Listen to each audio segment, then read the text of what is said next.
Welcome to the Tilehurst End Podcast, episode 140.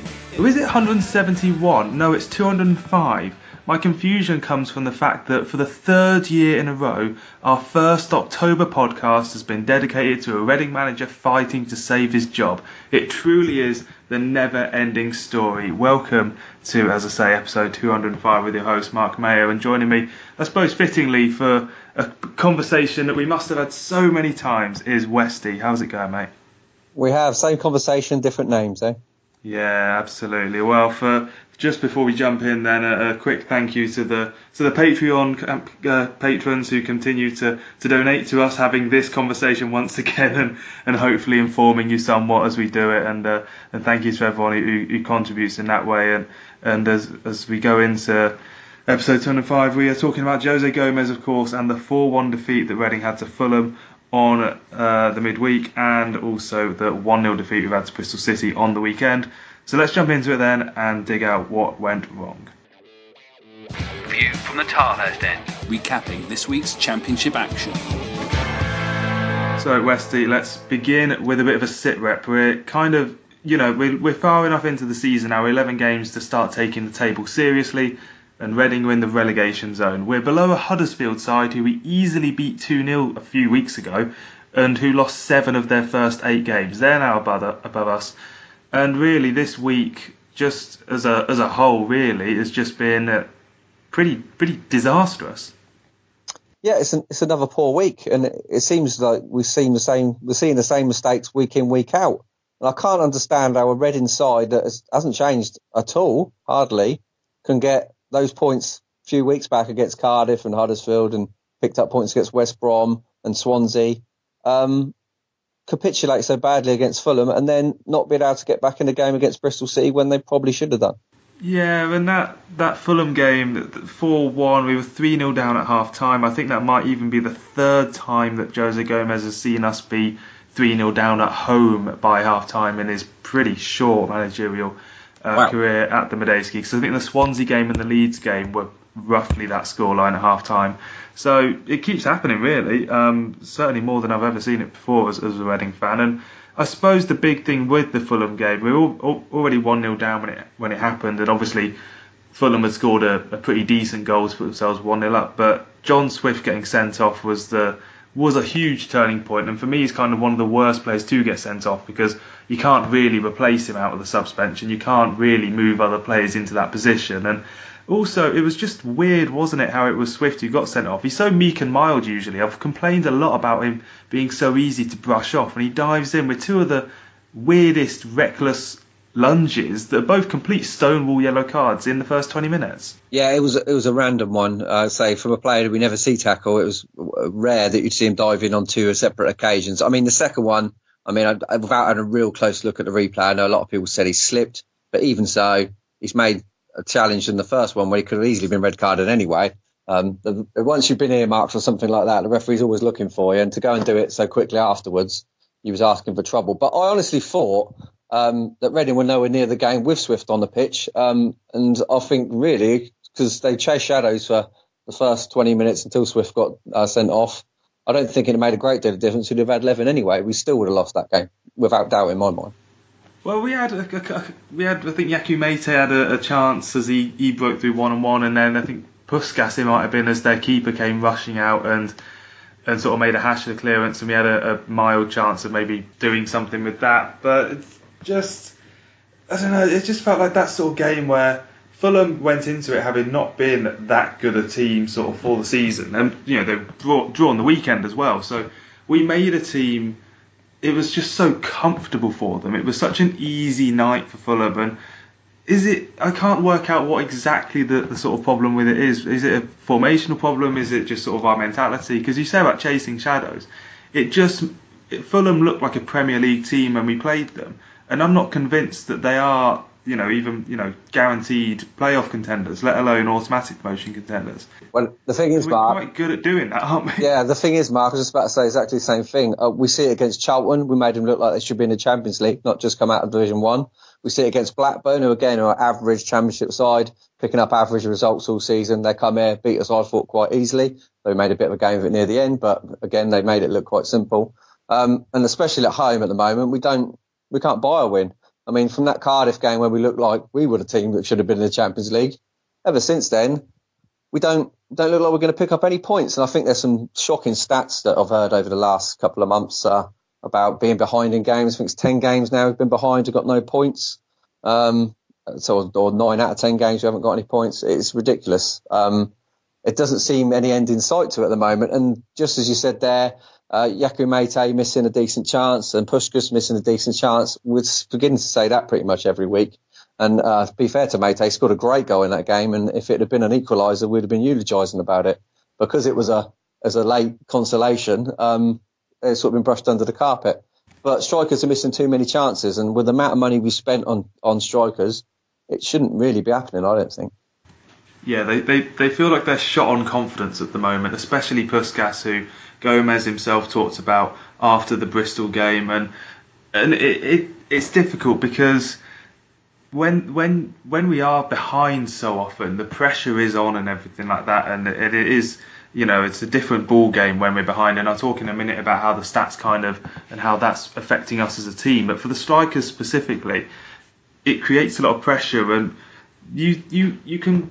For me, I think you can make a lot of excuses for Puskás in particular, and kind of for the strikers as a whole. You can say, they're coming into a new team, they need to adapt. Maybe they are getting some chances, but they're not scoring. Puskás has hit the bar a couple of times. Maybe he's been unlucky. These sort of things. But for me, I would give a striker who didn't cost us £8 million a bit more credit in that sense. When they've been, if we pay all of the add-ons for Puskás and he does become our record signing, that is exactly the sort of thing that he should be doing. He should be able to adapt quicker. He should be able to kind of brush off misses. He should be able to make sure he gets it in the net, not hits the bar. Those sort of things. And I can get what Puskás is about as a player, and I don't dislike him in any way, really. But it's just not enough for what you really need out of a player. The thing is, Mark, if you had a 75 grand striker missing some of the chances he's had over the last 4 or 5 weeks, we'd be complaining about it. So to have a player come with that billing and start so well as well, especially against Cardiff, because he looked great. It's just a massive drop off in form. And it's not as if I wouldn't say he's getting loads of chances in games, but the chances that he's been getting recently, I think, have been good opportunities to score. And to hit the bar from 5 yards out, or to miss the target, or not get your feet sorted out so you can put the ball in the net, it's just basics. And it doesn't matter what side you're in. Your job as a striker is one thing and one thing only. It's to get that ball and put it in the back of the net. It's as simple as that, really. I mean, it sounds simple when you speak about it, because it is in many ways. And with that billing and with this amount of money that we spent on him and João, you expect them to be doing better. And I thought their partnership looked good against Cardiff. But ever since, it's looked like there isn't one. They're too far apart, I think, in many games. I don't think either of them are being played to their strengths, to give some credit to them. I don't think you want to see Puskás coming short for balls. I think you want him on the last man. And I think João, when we see him play for Sheffield Wednesday, again, he looked like a great player. He looked like he could hold a ball. He looked like he was a target man. I have said before when I've been on the show that I think he's a sort of lazy sort of player, sort of lopes around, doesn't put in a lot of work until he's got the ball. Which is all right to carry when you're doing well, but obviously everyone really is going to notice it when you're in the bottom 3. I must say, I think the same about Puskás, actually. There were children who have just been put in detention for 7 weeks who look happier than Puskás does when he's made to chase down a runner. He just doesn't... He looks completely not bothered for those sort of periods of the game, and I kind of get that. But if you're a striker, kind of with João as well, I kind of have some respect for a striker who doesn't want to chase down, because not every team has to do this pressing that's obviously quite popular in a lot of teams. And not, you can defend from the midfield and all that sort of stuff. It is very possible to have your tactics set up without your strikers having to do too much off the ball. But as you say, the way you've sort of described it, and I agree that João is a good penalty box striker, and Puskás, again, you'd think that with his physicality and his sort of quick thinking to an extent, that he is the sort of striker that you can kind of just put the balls into the box and let them deal with themselves. But we don't really play that. And the last thing I want to say on the attack is that I'm not entirely sure anymore what Gomez's plan for the attack is, in the sense that you knew that, for example, Koppel get the ball down the wing, get it in. You knew that for... Yeah, you know what's coming, yeah. Yeah, you knew for, I guess, Stam, you did know that we're going to patiently build it out the back and work our cute little openings and maybe hit the byline occasionally and get something going that way. How would you describe Jose Gomes' main plan for attack at the moment? I'm not entirely sure, as you just pointed out there. There's no, if we don't know, watching from the stands, then it makes you wonder if the players know what exactly they're supposed to be doing. João's been played in a number of different sort of, always up front, don't get me wrong, but he's been playing sort of holding, he's coming deep, playing midfield a little bit. A bit like Lewis Grabban did when he's probably more of a striker and they've made him play on the wing. Puskás, I think he's been isolated quite a lot, even though there's two of them up front, which again is a concern for me. If you're playing two up front, then they should be working quite close together. I think they're far too far apart, which is obviously giving us less opportunities to score goals. I think João, you've got to hit. I think you can hit him. I think he's a good hold-up player. And he needs Puskás playing off of him. But I think their positions are too far apart. And they're not only that, now he's stopped playing them together. They're not started together, I don't think, that regularly since they played against Cardiff together. Meite, again, he's come in. You know what you get from Meite. You know he will score the odd goal in this division. He scored something like 15 or so last year, didn't he? So you know he's capable. And his work rate is a bit better than them too. So maybe that's what the manager's thinking. And the same as Boye, when he's come off the bench, he has some nice touches and then he'll go and miscontrol one and give the ball away. He's another player that looks good, but it's not sort of producing what we would hope they would. I think now, actually, getting away from the games a little bit, I think now we have to start questioning Jose's ideas on getting rid of all our wingers, basically. McCleary's still sat in the under-23s. You've got Barrow that's been sent out abroad. We haven't got any real natural wingers now at the club, except for McCleary, who obviously doesn't like. And I think people will start pointing the finger at this in the next couple of weeks if results don't change, because when you've got two senior pros sat in the under-23s who haven't done an awful lot wrong, and you're losing games, it would be a surprise not to see him at some point. But I think his pride will keep him in the under-23s.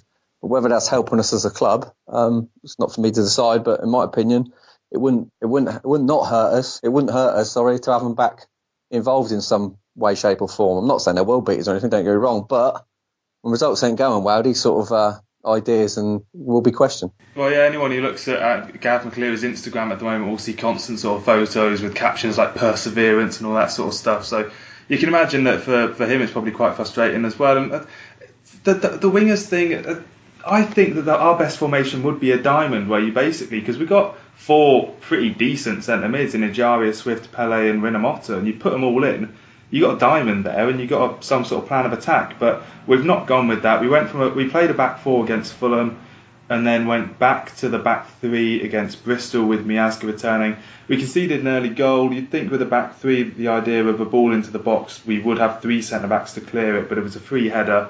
And that was that, really. Reading had a couple of chances towards the end of the game. Lucas Boye with a decent turn and shot that produced a relatively okay save with the Bristol goalkeeper, and it was the same story as it was basically the same story as it was for the Middlesbrough and Swansea games. Go a goal down, have a late rally, and obviously we got a point at Swansea and not at the other two. And this kind of, we've talked about the attack, but the defence I actually think is the bigger issue here. Even though we've only conceded 17 goals in 11 games, we've had 8 games in a row now where we've conceded the first goal. So it just feels to me like teams are taking the lead, especially when we're away from home. Teams are taking the lead, they're sitting in, they're knowing that we can't finish, and it makes us actually in the stats, if you look at the expected goals and stuff and the shots we're having, yes, we are having quite a lot, but that's because the teams are already a goal ahead and it's a different ball game to if we're 0-0 or 1-0 up.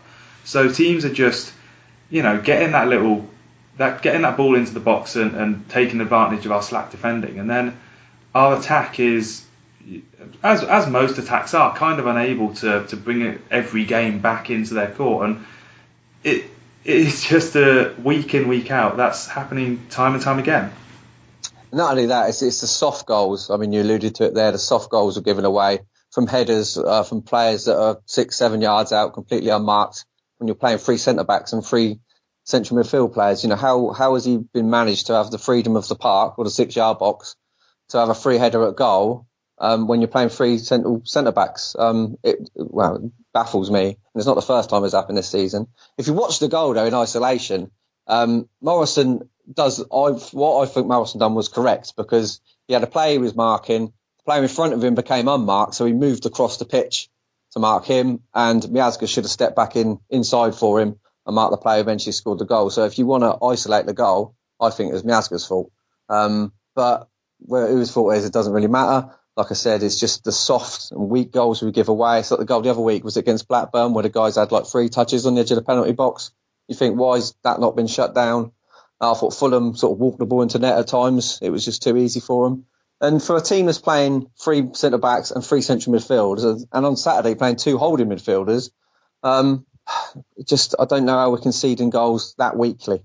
They're not scoring worldies from outside the box. Someone's hit one, it's gone straight to the top corner. There's nothing you can do about. They're scoring goals from within the 6 to 8 yards out, 3 headers or tap-ins, and that is inexcusable as far as I'm concerned. And I can say another type of goal that we're not conceding, and that's the sort of controversial goal. I actually can't think of the last time that Reading had a goal like a penalty or a free kick or something, and we felt really hard done by it, because we're just not getting. I mean, we're not giving away penalties because we're not getting tight enough to the man to. No, that's what I'm saying. There's people unmarked. That's why. Yeah. It is putting pressure on the strikers to score, but they're not even doing that. Do you know what I mean? It's not as if teams, well, especially Bristol City, they weren't out of sight. Do you know what I mean? It's 1-0 pretty much for 80 minutes of the game. And when we're getting opportunities, we're not scoring. So if you can't keep goals out and you can't score, you'll get relegated, and that's exactly why they're in the bottom 3. Yeah, well, we'll talk about we'll let Jose Gomes have his little word from after the Bristol City game now, and then we'll come back and talk about what exactly to do with our manager. Well, again, a completely different game comparing the first half and the second half. For everything that we produce, the way the situations that we create,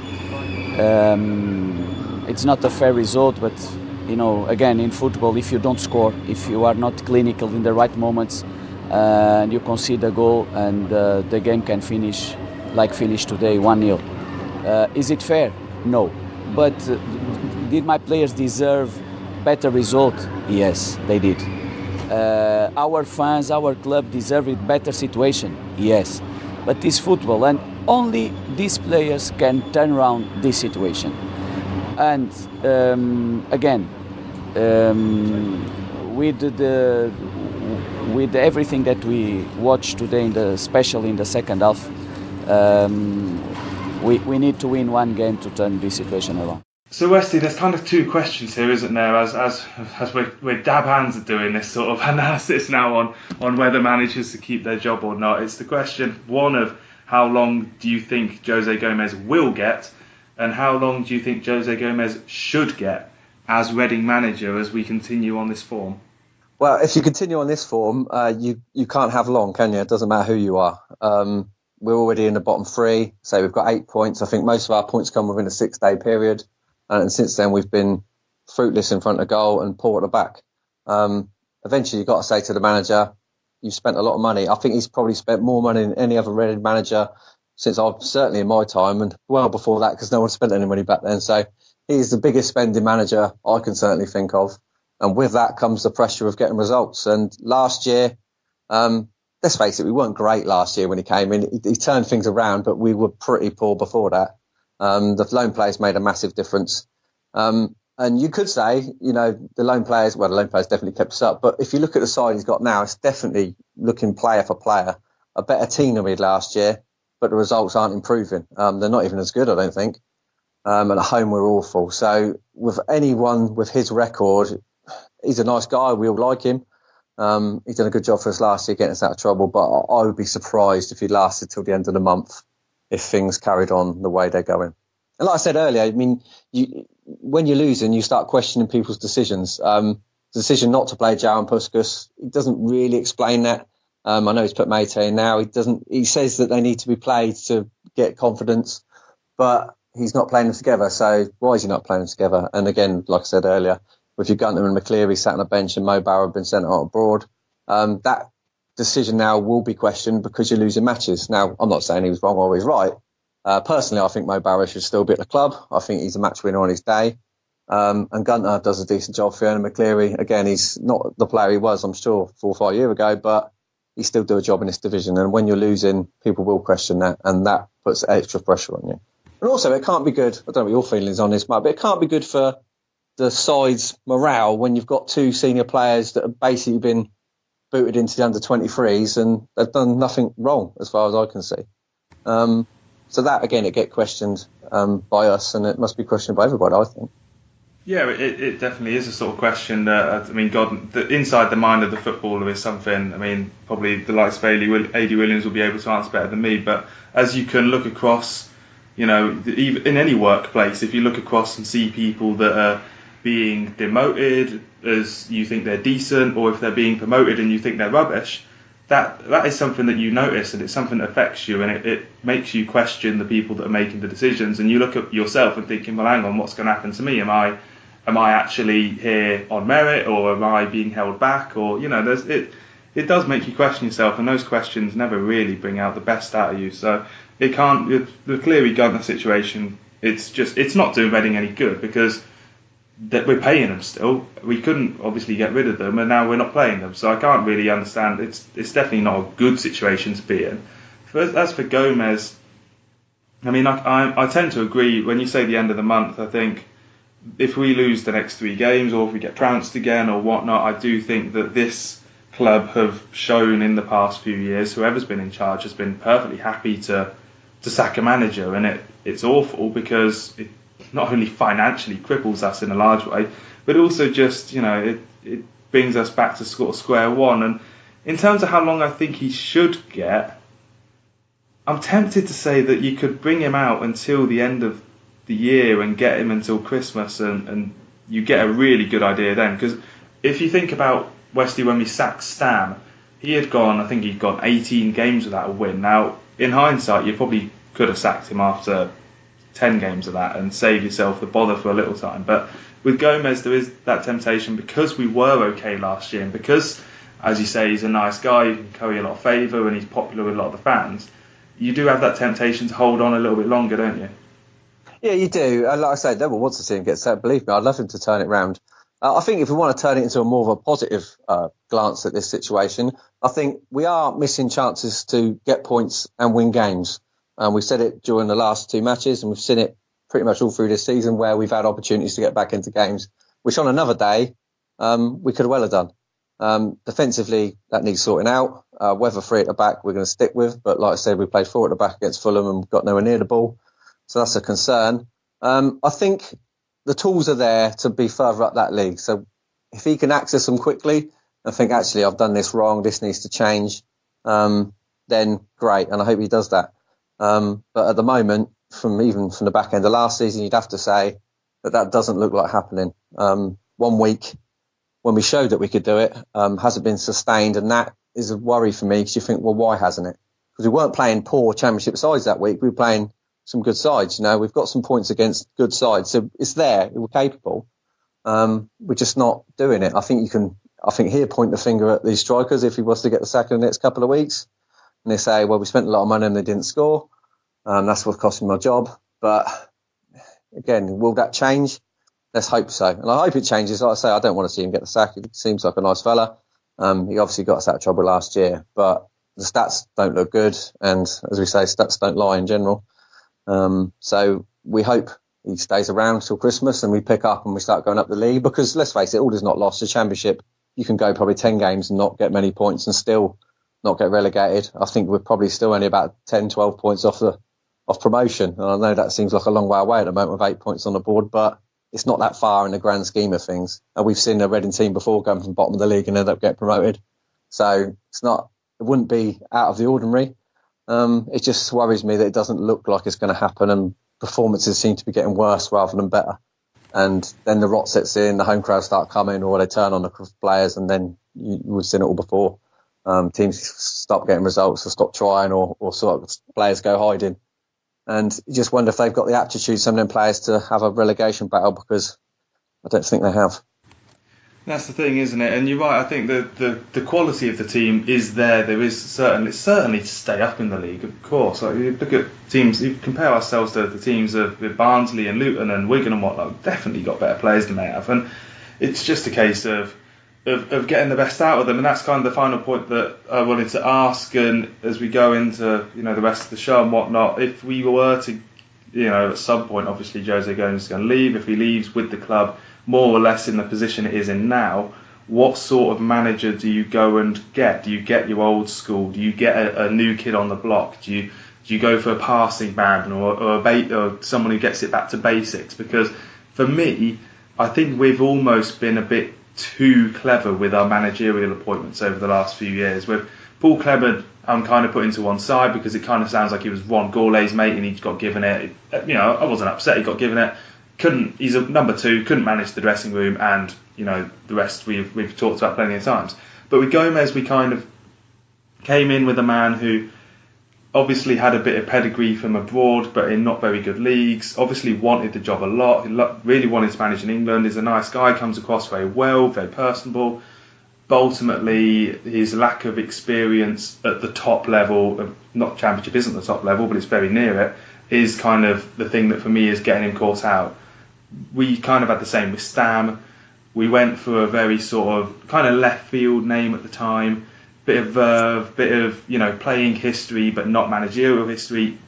Teams called him out, no plan B, kind of the same as Gomes. Is it worth therefore being a bit more basic, being a bit more simple, and saying the next man we get in is maybe not a brilliant, esteemed face for fans to sort of fall in love with, but is a man who has a bit of pedigree, a bit of experience, and can just kind of get us back to doing the basics right?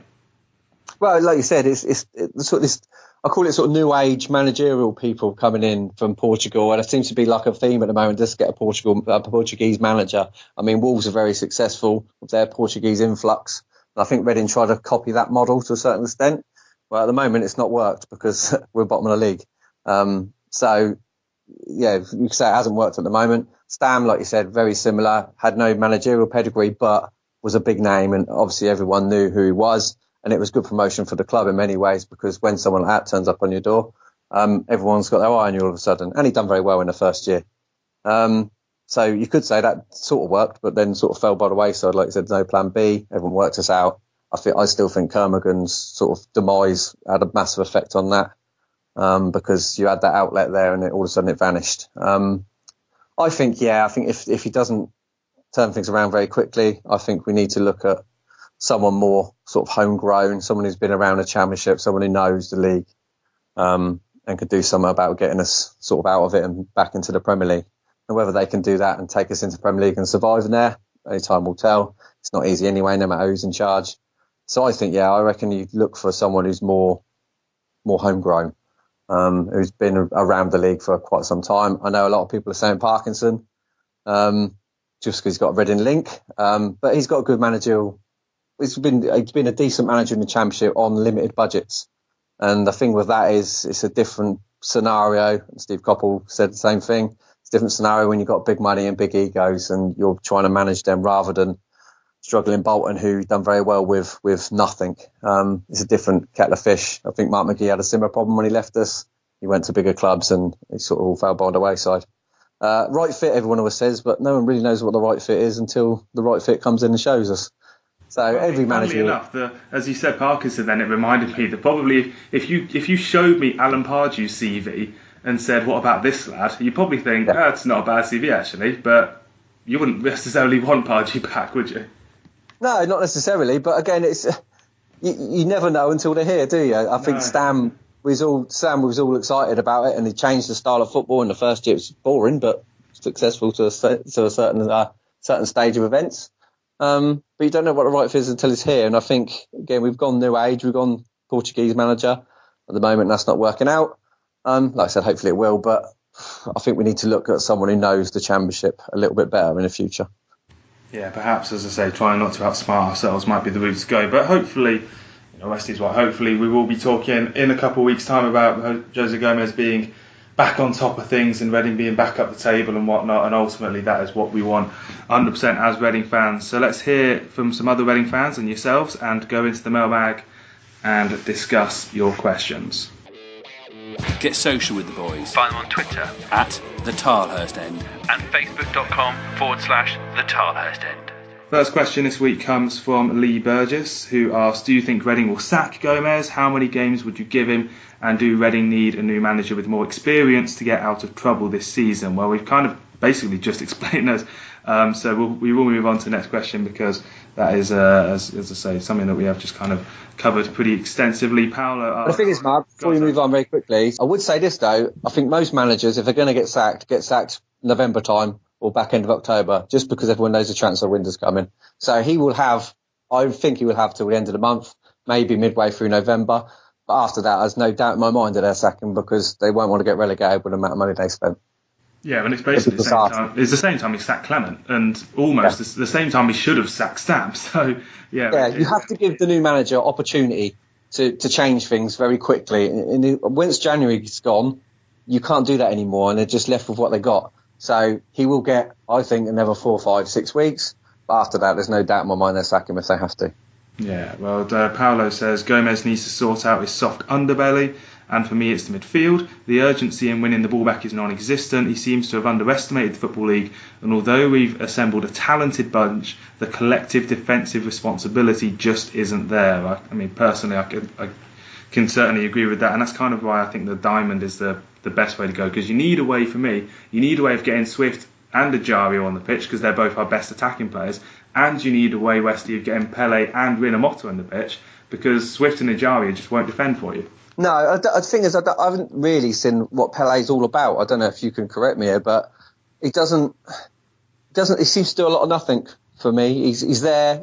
He's got a good engine. He runs around, but he's not a great ball winner, and he's not a great defensive midfielder, and he's certainly not great at going forward.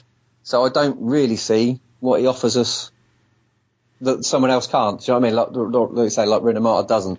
I don't get it. I think for me, it's the case of when you watch him, he at least covers that position defensively. He won't bomb into the box and leave you exposed. And yeah, you're absolutely right. You can pick up on bits that he doesn't do when the ball is, in more advanced positions, and we do have to physically go and win it back. But I think at the very least, he is probably, from not a very extensive bunch of central midfielders that we have at the moment, one of the better ones, or one of the two ones that actually knows how to cover the area. And that's, I suppose after him, we've got Charlie Adam, I suppose, and you can pick some kids out of the academy. We don't actually have anyone, as far as I'm aware, that can do that sort of ball-winning job.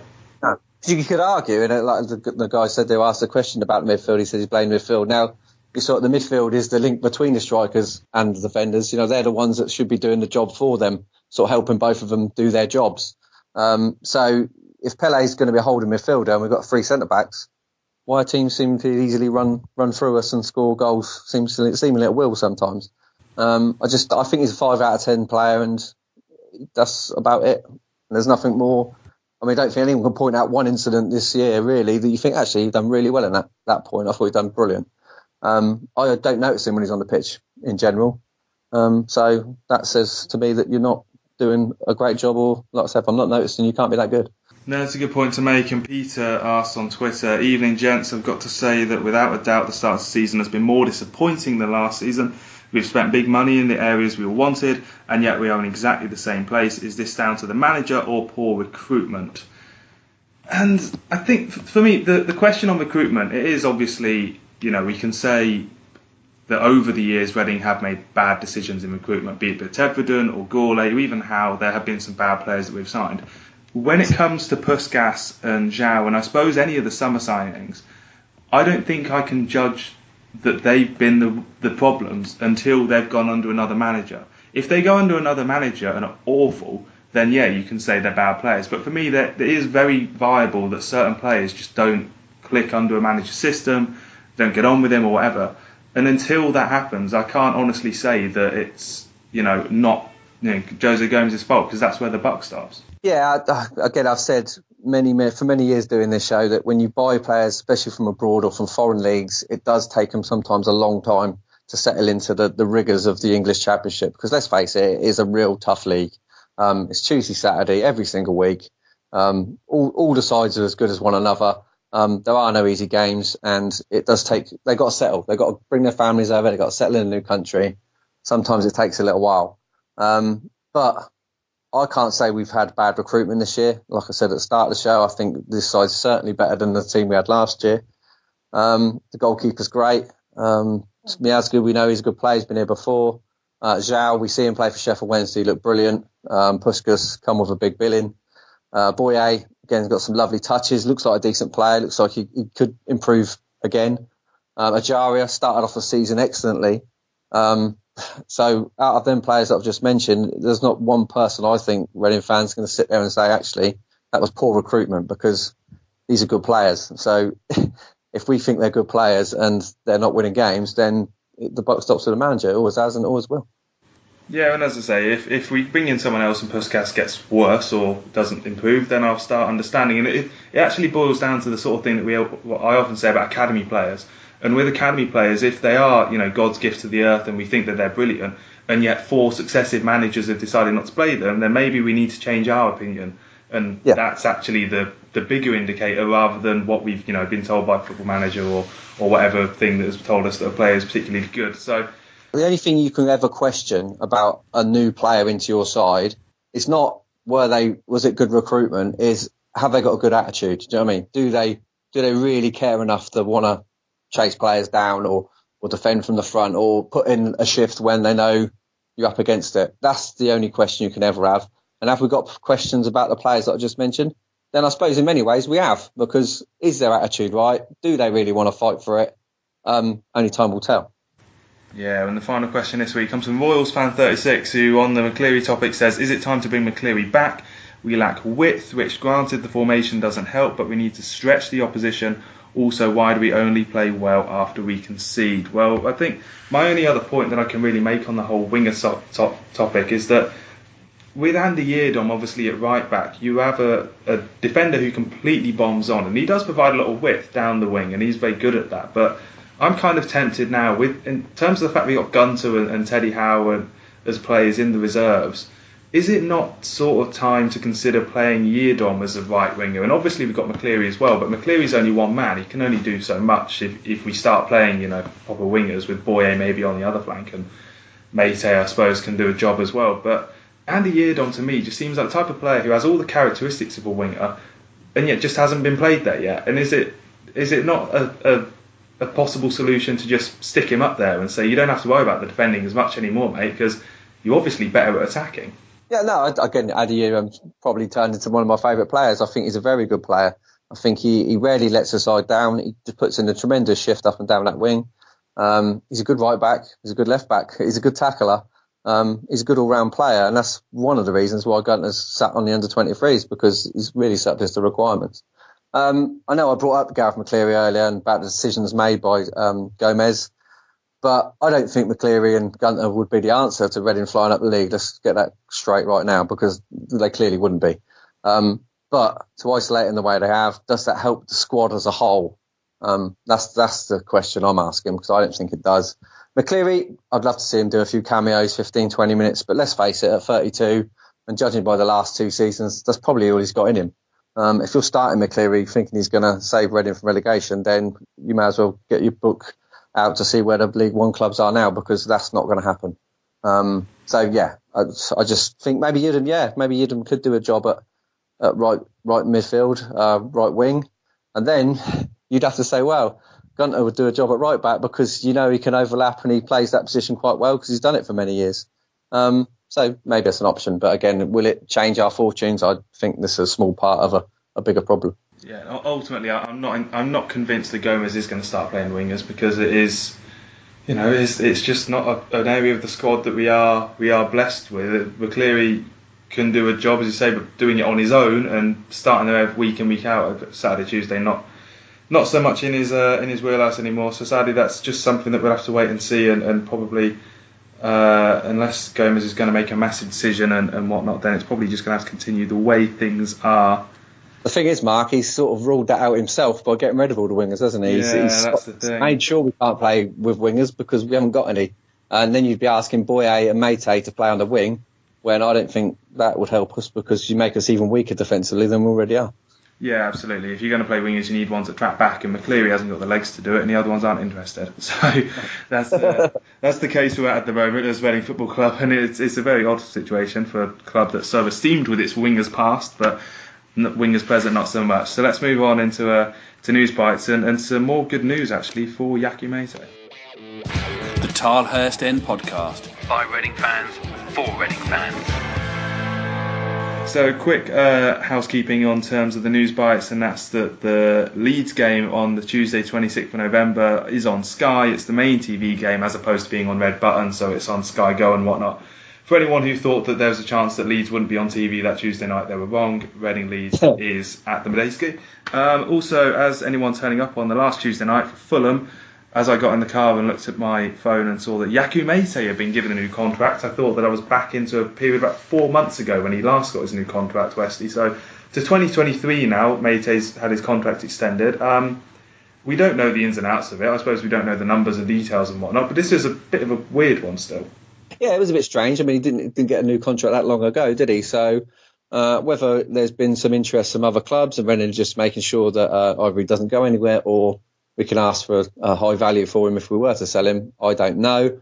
But like I say with Meite, you know what you get from him. I think he's done really well to turn around his fortunes since he came here. Because when we got him from Paris Saint-Germain, he looked a bit lost. He's certainly got the physicality to be a good championship player, and like I say, he scores goals in this league, so he's worth keeping around, I'd have said. So good luck to him. I mean, if you get a new contract, you must be doing something right. Well, yeah, into 2023, I must admit, going into last season, I wasn't a huge fan of Meite, and I wasn't entirely sure that he wasn't just kind of a pretty streaky kind of player who, I think there's a good stat that I found, there's about 5 months of the season last year he didn't actually score in despite being our top scorer.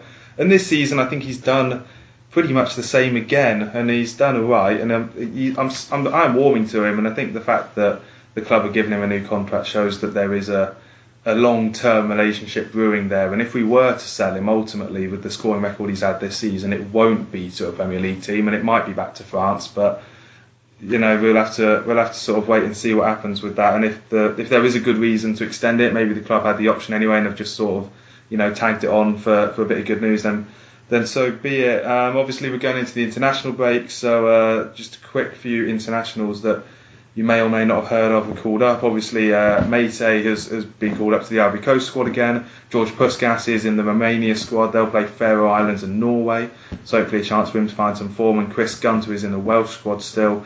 And so a few England youth internationals worth mentioning as well. Konya Boyce-Clarke, the young goalkeeper, is in the England under-17 squad.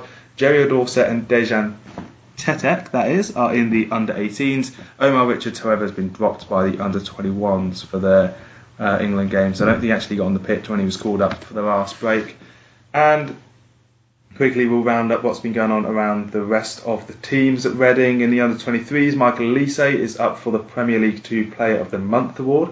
They played Colchester on Monday, about an hour after we finished recording this. So that result is probably in as you listen to this. In the Premier League Cup, they lost 4-0 to Stoke last time out though, so not on too good a form. Neither of the under-18s actually.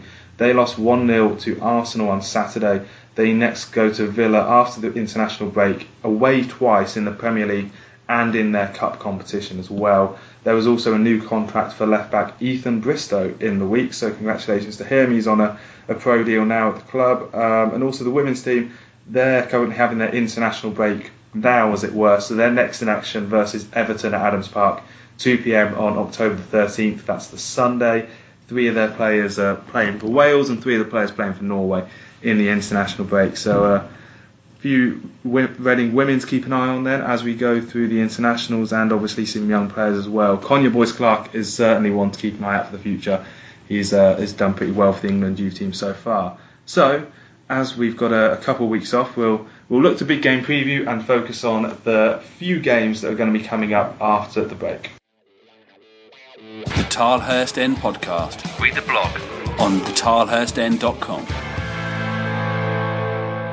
Right then, Preston at home, QPR away, and then Forest away are the 3 games we've got when we're back, Westy. Usually, I mean, we look at those 3 teams, yes, of years gone by, and think that's 3 winnable games, but they're actually 3rd, 9th, and 2nd in the league. They're 3rd, 4th, and 1st in the form table. So we've got, 3 of the top 4 teams in terms of the form table in front of us now, and it doesn't bring much optimism when that is the case. It's a good opportunity to turn things around now. That's the way you got to look at it. No, it doesn't. Yeah. And at the moment, everyone's pretty much above us, so there is no easy games for Reading, judging by last couple of results or for the whole season so far, really. But in general, Reading do tend to perform well against sort of the better, so-called better side. So hopefully, after the international break, we can come back and pick up a few points, but a bit like you, I don't really see where they're coming from at the moment. Yeah, I mean, it's weird. Playing Preston in particular feels like this playing the team that you almost want to be, the way that they set out with their recruitment and whatnot. You look at the sort of club that Reading are, that's the club we used to be, basically, and the results against them in the last 3 times we've played them, we've actually won. So, we've got actually a little bit of form against Preston. And then QPR and Forest away. I think away from home, that Jose Gomes has never really fixed his away from home problem, has he? We've had a couple of, I think we've had a win against Ipswich, and after that, nothing really springs to mind. And going to QPR and Forest, it just feels like the sort of games that might get away from us. Yeah, you'd have to be concerned. I mean, our home form's shocking, but away from home, you can't. Our teams will be looking forward to playing us, I think. And that's never good for anybody. It's made me laugh what you said about Preston and being the sort of team we used to be, and kind of eulogising about it. I think we used to moan about that team as well. Yeah. When we weren't buying big name strikers and we were just getting players sort of no one had really heard of. But hey. Yeah, no, that's very true actually. and the sort of teams who maybe just have a bit more ambition and that sort of stuff. But yeah, we were good back then, which is funnily enough we're probably not now. And I suppose as well as the international break comes up, I must say that I think it's a good time for the international break to have come up, because we did need, especially after the Fulham game, Bristol City wasn't a disaster as such. You lose to those sort of teams in any sort of season, but to have 2 weeks off now, most of our players kind of will be staying around the club. Jose Gomes is under pressure, but I don't think he's under immediate pressure, so it's not too bad in terms of the atmosphere around the club, and there must be a lot of determination to change things around. And we've got a good couple of weeks now just to kind of work on those basics that we talked about.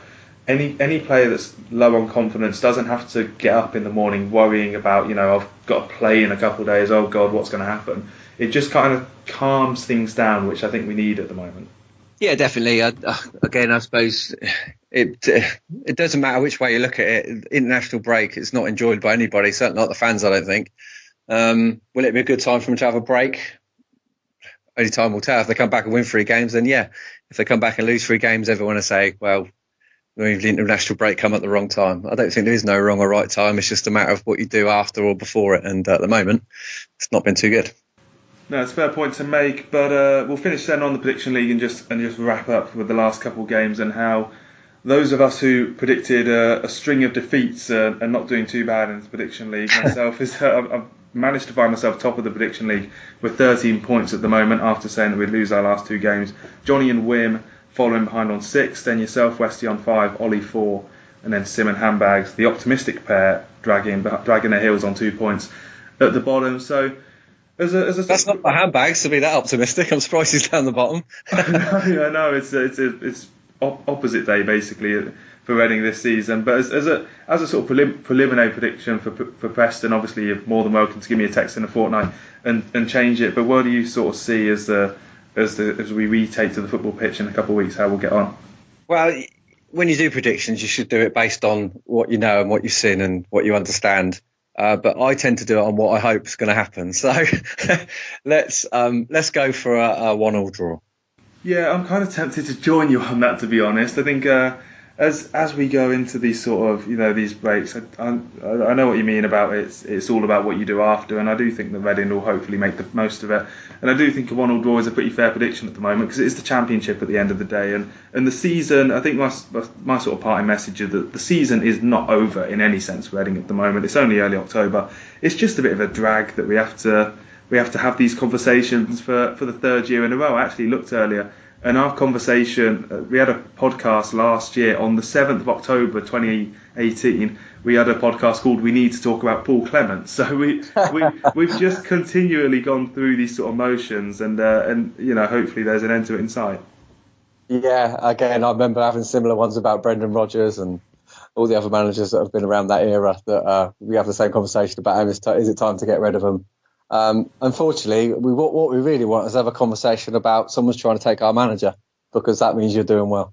God, I can't think of the last time I had a conversation about that. It's not happened for quite some time. No, certainly not when I've been on the podcast. Well, anyway, the plan for the show next week, we don't have a show planned. We have got a couple of interviews and whatnot we're trying to work out, but it doesn't look like any of them will be in time for the international break. So we'll hopefully be back in a couple of weeks with a normal show, and if not, then we've found something good, and that'll be in front of you then. So until then, thanks Westy for popping on, and I'm sorry that this chat hasn't quite been as it's pretty dreary outside, so I suppose it's kind of matched the sort of gloominess around us at the moment. Do you know what, Mark? When I came on, and then when you said come on the show this week, I always look forward to it. I love it. But I remember coming on the last time I came on, I was like eulogising about how great we were and how things are turning around, and now I can see us getting promoted, and my £5 bet on them getting promoted 175 to 1 looked like a sure thing. It's amazing what 4 or 5 weeks can do to your optimism. It's killed it dead. Well, I'd promise to have you on next time that we're feeling really optimistic, but it's much better to have you on every sort of 3 or 4 weeks than every 6 months. So yeah, I want to be on now and again. That's the thing.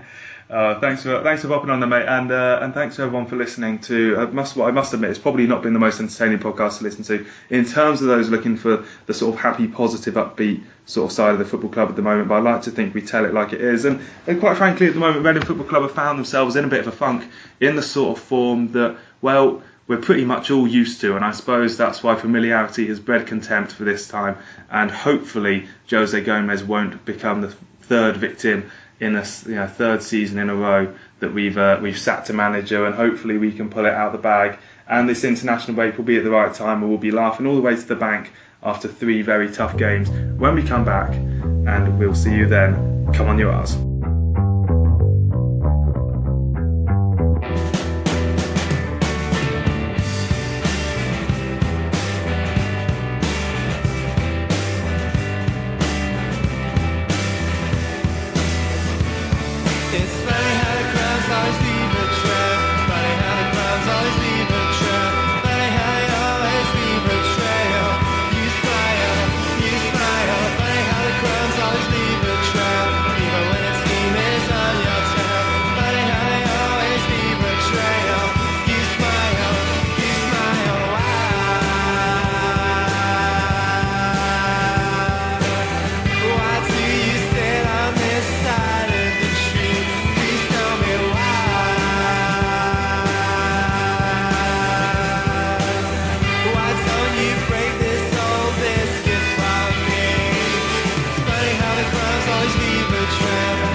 You smile, funny how the crumbs always leave a trail, even when it seems on your tail. Funny how you always leave a trail. You smile,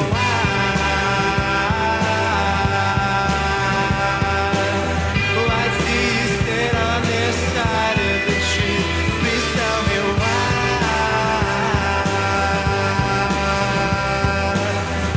don't you break this old biscuit for me? This biscuit for me.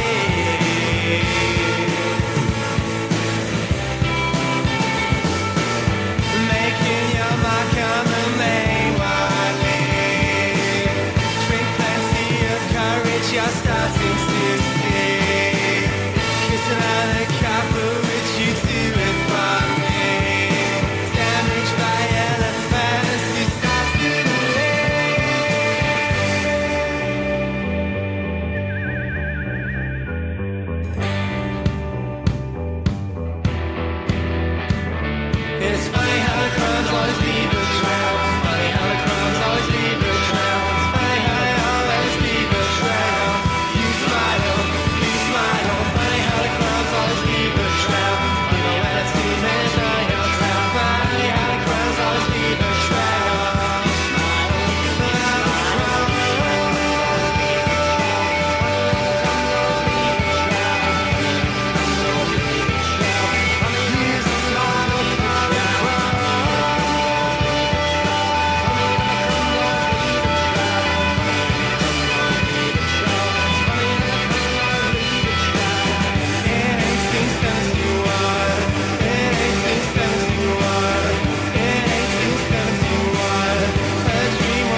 I was going to say, if you are that optimistic fan who thinks we're talking nonsense, then please write in and tell us why we're wrong.